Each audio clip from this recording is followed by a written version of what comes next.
Not this week, week 37, Friday edition. So it happened, or rather, it didn't. No global war kicked off like an over-budget Netflix pilot.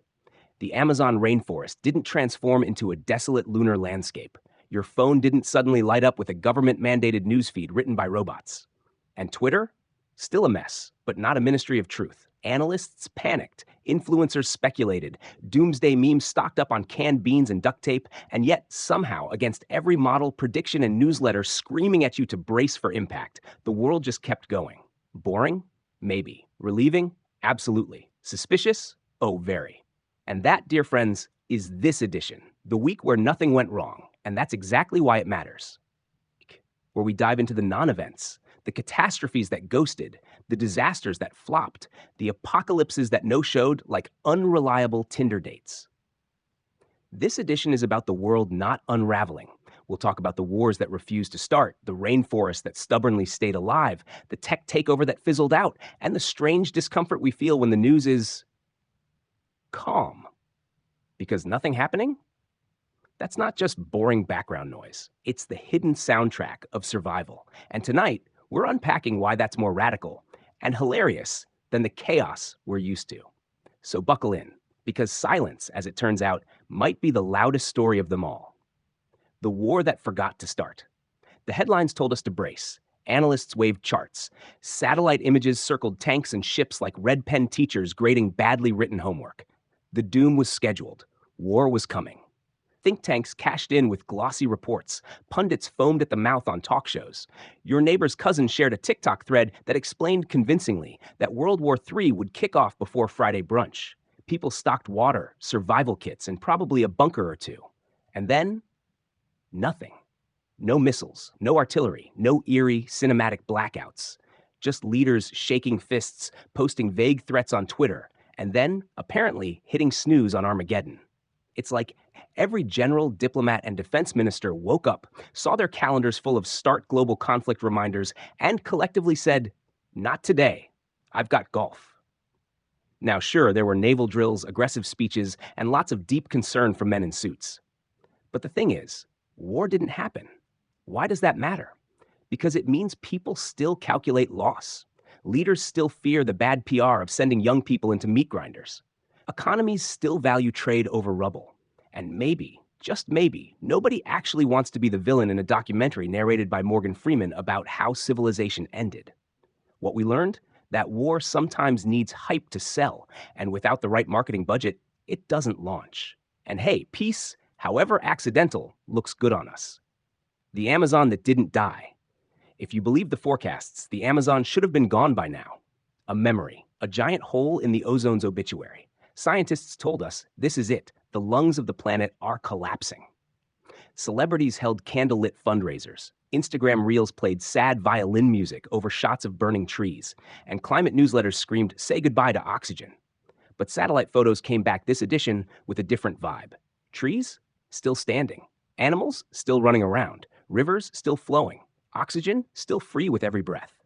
Was it perfect? No. Fires still happen. Chainsaws still buzz, and development projects still push the limits. But the apocalypse? It got rescheduled.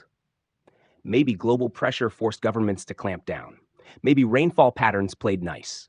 Maybe the planet just isn't ready to kill itself off while Netflix is still making seasons of shows nobody asked for. And it matters.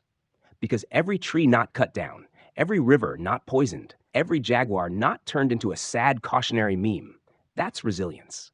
The Amazon surviving means we still get biodiversity, we still get breathable air, and humanity hasn't fully rage quit the planet yet. For now, Earth gets another chance. The question is, will we use it wisely or keep treating the Amazon like it's free Wi-Fi nobody wants to maintain? The Twitter takeover that didn't land. Twitter, or X, or whatever the branding team is calling it this week. The rumor mill had us convinced it was over. The platform would become a government mouthpiece. Algorithms would silence dissent. Memes would be regulated. Hashtags taxed. Your sarcasm monitored by humor police in gray suits. Influencers panicked. Activists raged. Free speech absolutists screamed in all caps. And yet, Twitter stayed Twitter. Chaotic. Messy. Full of hot takes that make you want to yeet your phone into the nearest lake. Still polarizing. Still stupid. Still brilliant. Still alive. No sudden descent into authoritarian feed control. No puppet masters behind the curtain. Just trolls, bots, and humans yelling at each other in real time. Why does that matter? Because platforms surviving in their imperfect open chaos remind us that the internet is still the Wild West. A messy democracy where you can go viral for posting a cat video, a political rant, or a photo of a sandwich that looks vaguely like Napoleon. The story wasn't censorship. The story was continuity. Twitter didn't die. It just kept being its dumb, glorious self. And maybe that's the weirdest relief of all. Let's pause for a second. Because I want to know, are you relieved that nothing catastrophic went down this edition? Or are you secretly disappointed you didn't get the front row seat to history's next big train wreck? Because let's be honest, calm is underrated, but chaos makes better memes. Drop your thoughts in the comments. Is peace too boring? Or did we just dodge the plot twist none of us were ready for? Why nothing happening feels strange? Here's the thing. We live in a culture addicted to disaster.